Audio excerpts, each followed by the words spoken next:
Shalom, je vous salue au nom de Jésus.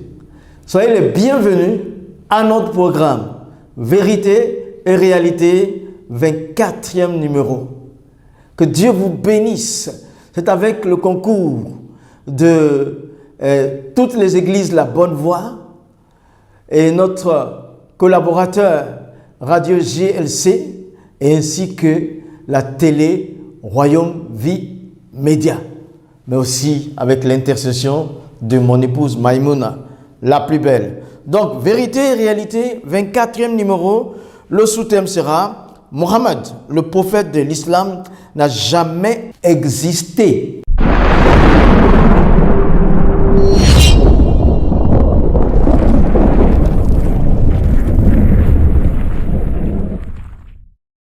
Mohammed, le prophète de l'islam, n'a jamais existé. Cette troisième partie, les musulmans disent que le Coran vient du ciel et que c'est la parole de Dieu. Ils disent encore que le Coran est unique et n'a jamais été changé. Et que Mohammed est le sceau de tous les prophètes. Et que l'islam vient de Dieu, ça vient du ciel. Mais ce n'est pas la vérité. Parce que le mot islam, qui veut dire soumission, pour la première fois, a été entendu en 690. L'islam ne vient pas du ciel. Bon, le mot Mecque, pour la première fois, c'était en 741 que ça a été entendu. La remarque que je fais, c'est d'appuyer ceci. Ce n'est pas la vérité. Les Abbassides savaient que tous les prophètes venaient des Hébreux. Il leur fallait, en plus de leur vision politique et religieuse, il leur fallait un prophète, un livre, une ville sainte, un temple et un lieu de culte. Moi, j'ai quelques questions à vous poser, mais ces questions-là ne viennent pas de moi. C'est depuis 2018 que des ouvrages ont été édités posant ces questions-là. La première question, c'est pourquoi un si long silence de 2 siècles entre la mort de Mohammed, le prophète de l'islam, qui est né en 570 et il est mort en 632, il fallait attendre jusqu'en 833 pour entendre sa biographie pour la toute première fois. Ça, c'était la première question. La deuxième question, les localisations géographiques concernant la Mecque n'ont pas été exactes au lieu cité. Troisième question, pourquoi il n'y a pas eu de témoignages musulmans concernant l'existence du prophète de l'islam jusqu'après 2 siècles? Quatrième question, les théologiens musulmans qui ont inventé l'islam, pourquoi sont-ils nés tous dans le Khorasan, en Irak et dans le nord de l'Iran, en Asie centrale? Parmi les plus célèbres, il y a Al-Bukhari, il y a Tabari, il y a Tirmidhi. Cinquièmement, pourquoi ont-ils fait un prophète qui épouse un enfant de 6 ans et qui consomme le mariage à 9 ans? Quel modèle voudrait-il montrer à la société? Voici ces questions ont été posées dans différents ouvrages qui sont apparus en 2018. Voyons maintenant un peu, réfléchissons. Si Mohammed avait existé, on aurait trouvé des récits qui mentionnent la collecte ou la compilation du Coran. Il est mort sans laisser d'écrits sacrés sous forme de codex. Pourtant, il avait reçu la révélation pendant 20 ans. 20 ans, il n'a pas essayé d'apprendre à lire. 20 ans, il n'a pas essayé d'apprendre à écrire. Mohammed, avant sa mort, n'avait pas pris le temps d'expliquer le Coran à ses disciples. Pourquoi ça? Ça a créé beaucoup de problèmes. Après analyse profonde, nous pouvons dire ceci. Le Coran est le fruit d'un grand métissage. Premièrement, métissage biblique. Deuxièmement, métissage de la doctrine nestorienne. Troisièmement, métissage de la doctrine des monophysites. Et quatrièmement, métissage de la doctrine juive, en partant du Talmud, etc. Et cinquièmement, métissage du paganisme. Le temps pré-islamique, les Arabes étaient fortement idolâtres, en particulier même ceux du Quraysh. C'est l'ethnie du prophète de l'islam. Donc c'est un fruit de métissage. On a pris un peu partout et on a composé. La remarque que je fais, c'est pour cela que les Abbassides, suite à tout cela, ont eu besoin d'écrire des centaines d'ouvrages, comme Hadith, pour expliquer le Coran. Parce que l'arabe coranique est un arabe ancien.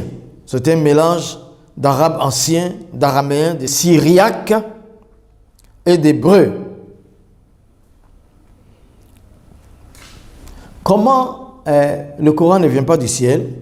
C'est juste en regardant la manière dont les Abbassides nous ont imposé sa révélation à Muhammad. C'est tout simple. Il serait parti dans une grotte pour se recueillir. Et là, il y a un ange qui lui apparaît. On nous apprend qu'il s'appelle Jibril. Et que cet ange lui a dit, Ikra, récite, bi ism rabbika, au nom de ton Seigneur. Muhammad a dit, je ne sais pas réciter. Et l'ange lui a dicté les paroles que lui, l'ange, avait reçues d'Allah. Il a dicté à Muhammad, et Muhammad a retenu ces paroles, et quand il sortait de là, il lui aussi dictait ces paroles-là à des mémorisateurs, à des personnes qui mémorisaient.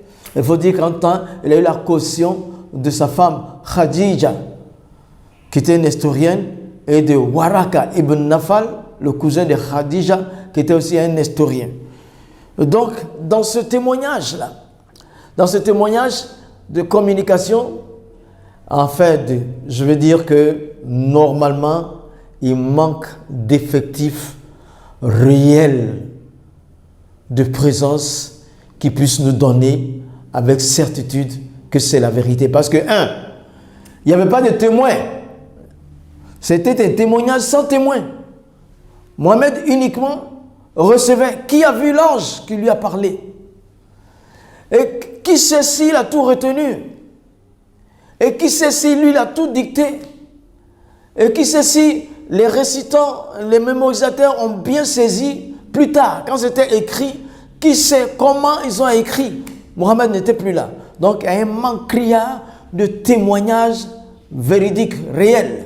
Par contre, la Bible, ce sont des hommes qui ont écrit sous l'inspiration de Dieu. Dieu a soufflé les paroles par le Saint-Esprit et les écrivains ont écrit de la part de Dieu. Ils n'étaient pas de la même époque. 60 personnes environ. Pas de la même époque.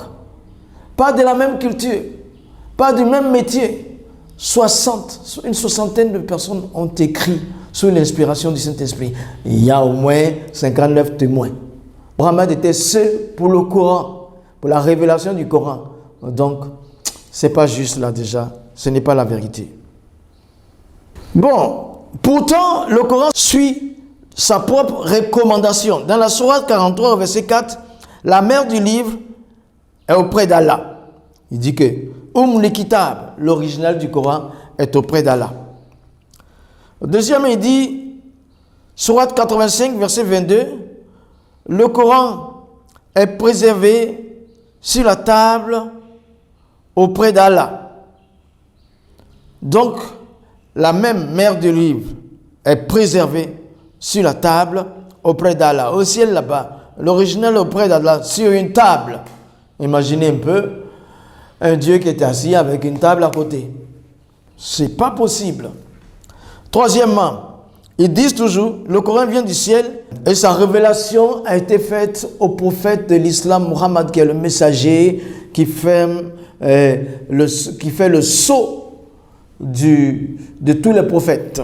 Et la remarque qu'on fait aussi du vivant de Mohammed, qui a eu la révélation au bout de 20 ans, selon les Abbassides, le Coran était terminé, mais ce n'était pas écrit.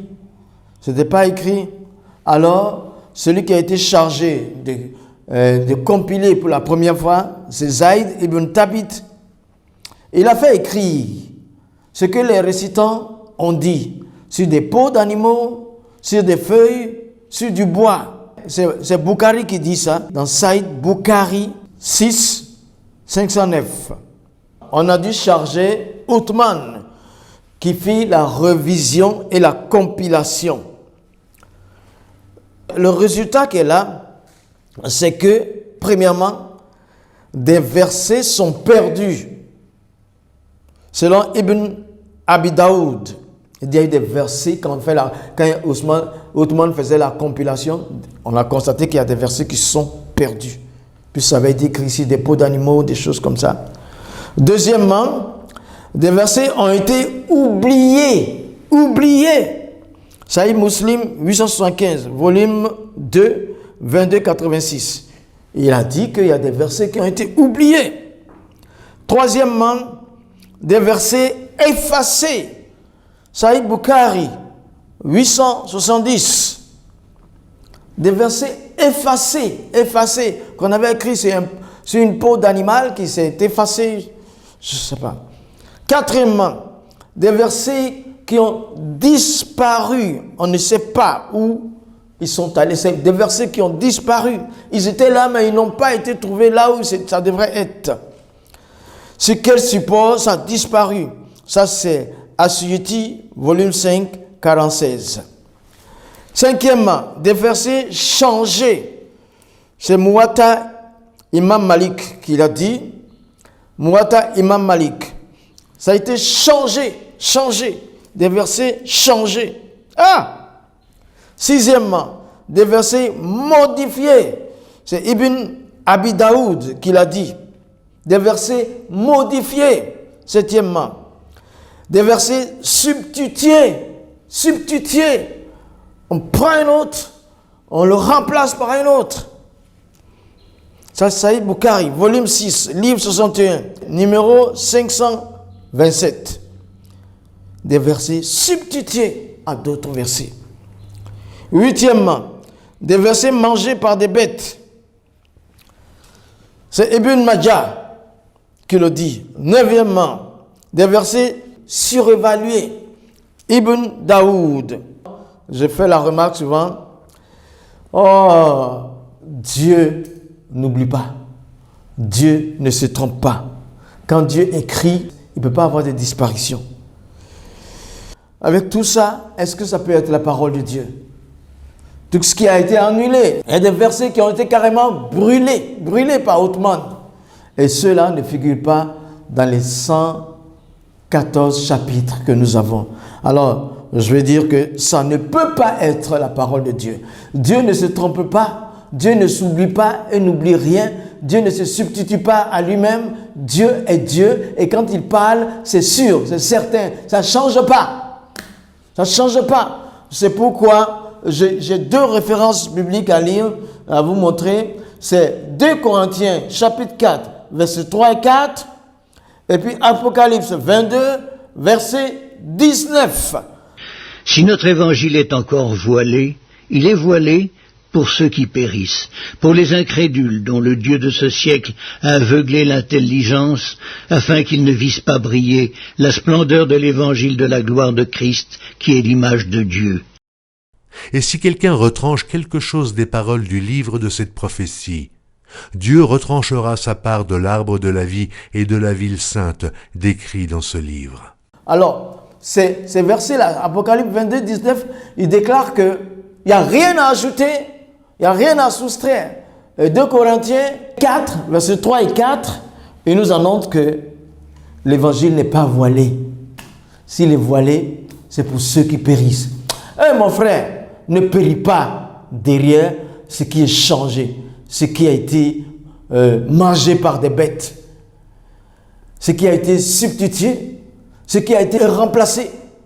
Ne périssez pas, mes frères, dans l'islam. Venez à la vie. La Bible, elle est complète, elle est totale. Il n'y a rien à ajouter, il n'y a rien à soustraire. Je prie que le Saint-Esprit vous touche et que vous cherchiez le chemin du ciel par la parole de vie, par Jésus lui-même. Shalom.